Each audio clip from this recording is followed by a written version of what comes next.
Football is supposed to bring people together. But at Anfield, in one of the most iconic stadiums in the world, a Premier League star suffered something no player should ever go through. Tonight, we uncover Antoine Semenyo's shocking story, his powerful call for justice, and the huge question football must now answer. Should racist abusers finally be sent to jail? Welcome back to Anfield Vibes, the channel where we don't just talk about football scores, we dive deep into the stories that shake the sport we love. And today, we're dealing with a story that is bigger than football, bigger than rivalry, bigger than just one match.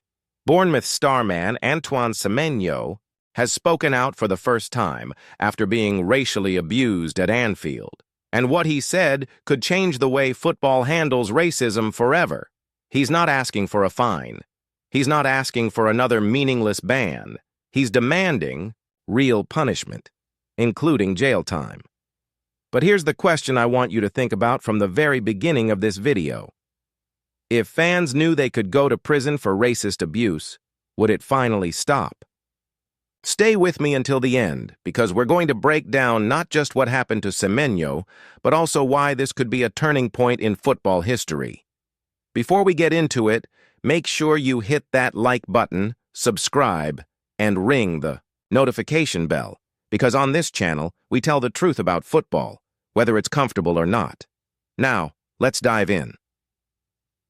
It was the opening day of the Premier League season, Liverpool versus Bournemouth at Anfield, a historic stadium, a ground famous for its atmosphere, for "you'll never walk alone," for passion.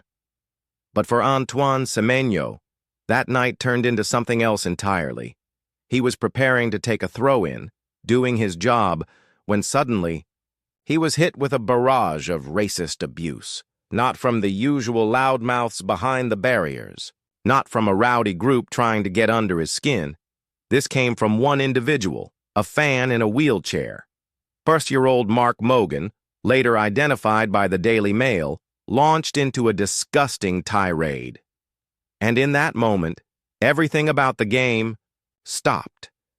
Semenyo reported it to referee Anthony Taylor. Merseyside police stepped in, and Mogan was escorted out of the ground. Within hours, the news spread like wildfire. Yes, he was arrested. But here's the kicker. He's been bailed for 3 months. No sentence, no punishment, just waiting. And Semenyo, despite the abuse, despite the humiliation, he carried on. And what did he do? He scored 2 goals, a brace at Anfield, the perfect football answer. But off the pitch, the pain was still there. And that's where this story gets even deeper. More than a week later, Antoine Semenyo finally broke his silence. Speaking to ITV News, he revealed just how much the abuse shook him. It was pretty sad to hear, to be honest. I feel like in this day and age, us players are still getting racially abused, and it just doesn't make sense. We just want to know why it keeps happening. Think about that. A professional athlete, playing at the highest level, and instead of focusing on football, he's forced to ask the most basic question: why does this keep happening? Now here's the part that really struck me. He's not just angry. He's not just disappointed. He's calling for change. Semenyo says racist abusers should face great punishment, not just bans, not just a slap on the wrist, but real consequences, including jail time. That's a bold stance, and it's one that could split opinion. So let's break this down. The abuser wasn't just a nameless face. He's been identified as Mark Mogan, 47 years old, from Liverpool. He's lived his entire life in a wheelchair. And yet, despite knowing what it's like to live with challenges, he chose to spread hate instead of empathy. Now, some people online tried to excuse him. Some said he's been through enough. Others argued he's disabled. Maybe he didn't mean it. But let's be clear. Racism has no excuse. You don't get a free pass because of your circumstances. And this is exactly why Semenyo's call matters, because for too long, abusers have been finding loopholes, excuses, and second chances. This isn't new. Far from it. From the days when black players first entered English football to the modern Premier League, racism has been an ugly shadow. Remember when Raheem Sterling was abused at Stamford Bridge? Or when Glenn Kamara was racially abused? During a Europa League match? Or when Bukayo Saka, Marcus Rashford, and Jadon Sancho were bombarded with vile abuse after missing penalties in the Euro 2020 final? And it's not just England.